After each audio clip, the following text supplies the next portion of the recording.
Hey guys, welcome to the shop. So this is really just going to be the first cuts on my new milling machine Vise. I just want to take a video and square up a block and get a feel for how it does. So not really going to be much explanation, just I'm going to send it really.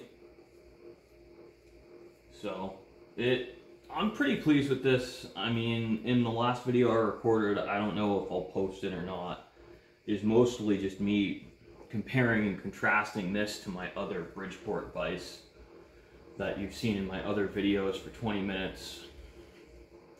It's not super duper exciting. It's just, playing with the Vise really. I'm a little annoyed this isn't a 3/4 inch hex. I think it's 5/8 or 1/2 inch. Not the end of the world. I think it's almost definitely 5/8. So I'll probably wind up keeping a 5/8 inch wrench on the Vise. So, is what it is. I've got the mill set to 1750 RPM with a carbide end mill. This is mild steel. We could technically spin it faster. I just don't really want to make a huge mess today. So.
Now, which side do we have a better view? I'm going to move the Vise over so you guys can see how I seat the parts a little bit better than you would if it was on the other side.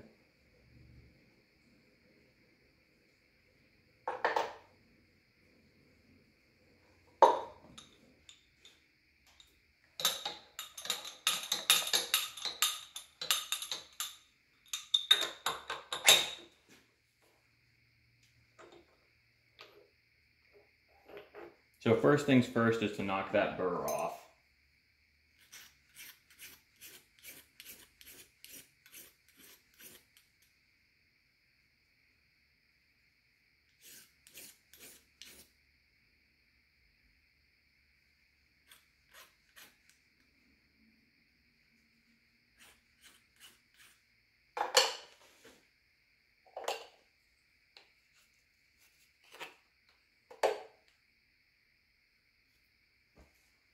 And then grab a paper towel because I realize my brush is so oily, it leaves stuff behind while knocking away the big chips, so.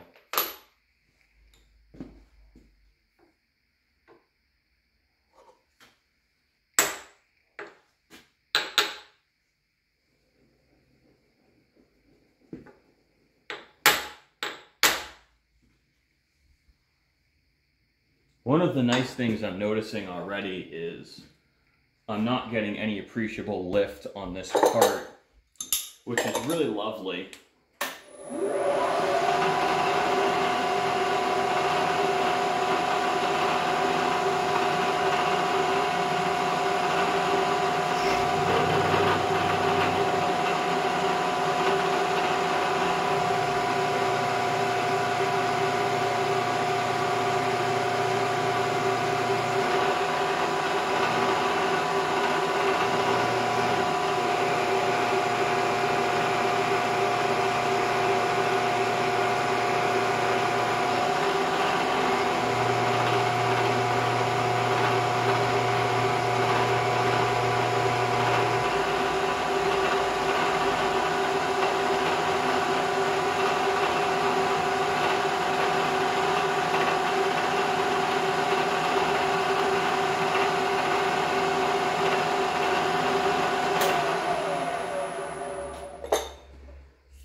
Now, I've had a couple commenters talk about trying to get better surface finishes on their parts. You know, I'm not really going to claim to be an expert in getting top-notch surface finishes. One of the big things you really need to be aware of is sometimes it's just the machine.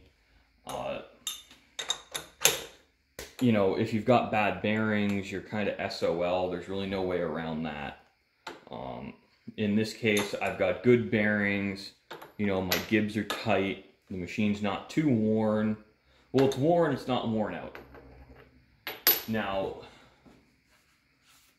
it's not obviously a brand new machine. It is 70 years old, but it's been well cared for.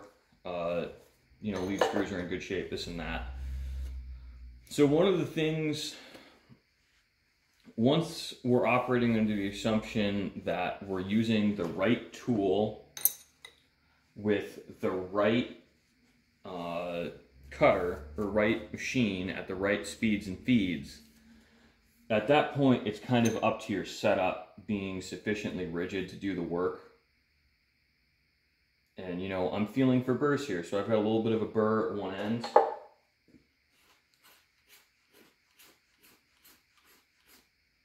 And what I'm doing is I'm just taking off that burr so that when I put the piece in the vise, we're sitting on material, we're not sitting on a burr.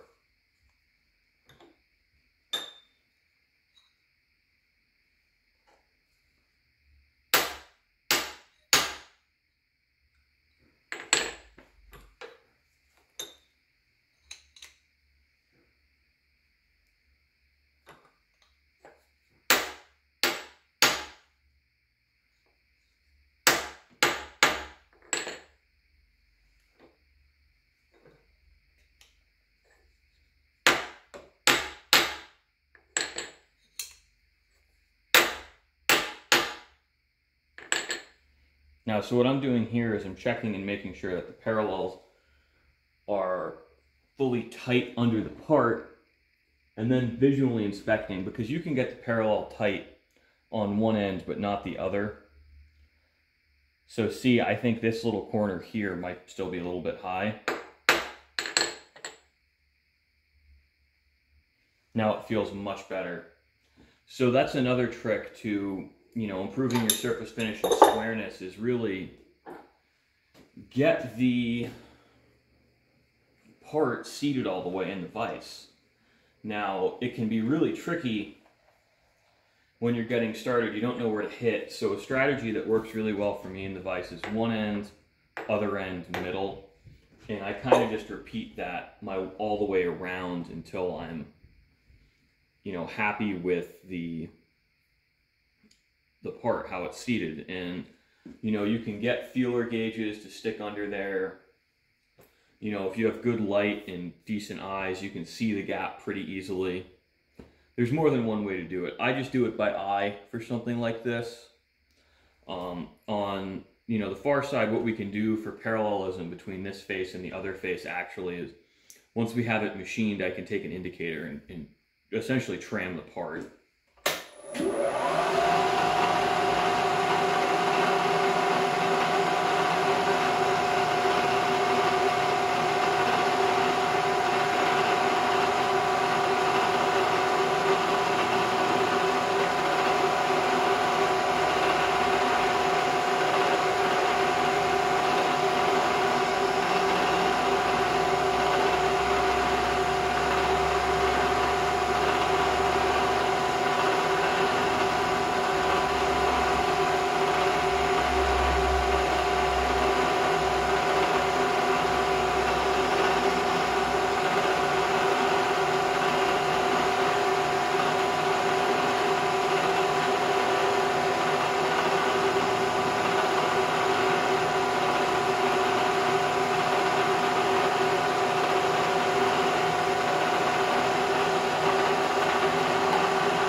So another thing for surface finish too is your feed. Now I was pushing this pretty much as fast as I could comfortably crank, because I know a 1 horsepower machine with that size end mill, I'm not really even going to slow it down, and the tool can certainly handle it. But you see we've got some swirlies in the finish. Now when I flip this part over, I'm going to feed a lot slower, and we're going to get a much better surface finish. See, we've got swirlies. Now that's just going to be the same tool in a practically identical setup.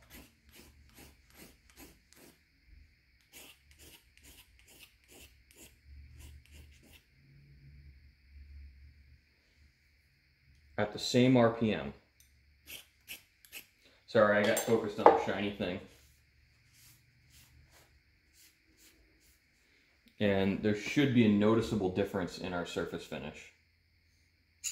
And also, if you're not sure if your parallels are clean, just clean them off. Wipe out the bottom of the vise. That helps with your precision. You know, taking your time to do everything right isn't going to hurt.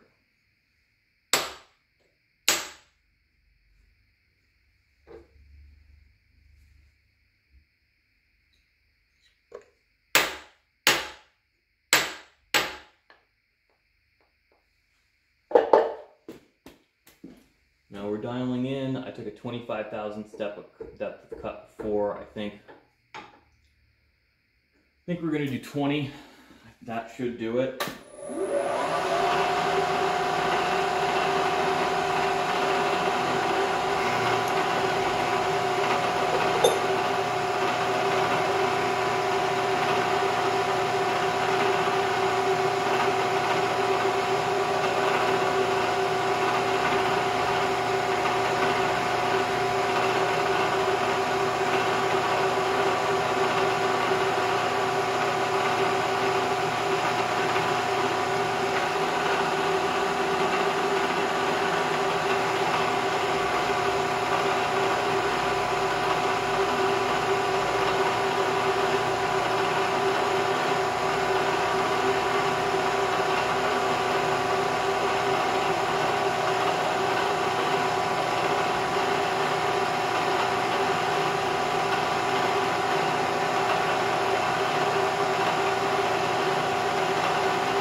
So we're actually really not much different, and I think what's happening is this end mill just doesn't have the chip clearance.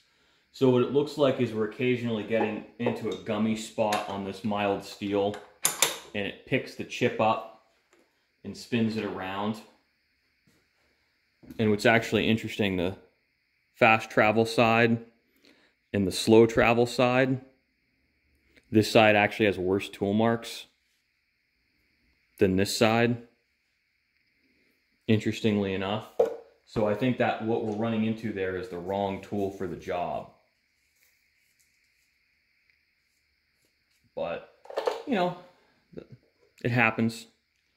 Not always going to have the right tool. It's still serviceable. It'll do the job. It's not ideal, but, you know, these machines are pretty tough to get a really good high quality surface finish on. I struggle with it still. You know, you might not. It's really, you might be a better machinist than I am. So thanks for watching, guys. I hope this wasn't too boring. We're going to start really breaking down into shorter videos. I'm getting busier with work, so I think the content might be slowing down in the near future, back to one video a week maybe. Thanks for watching.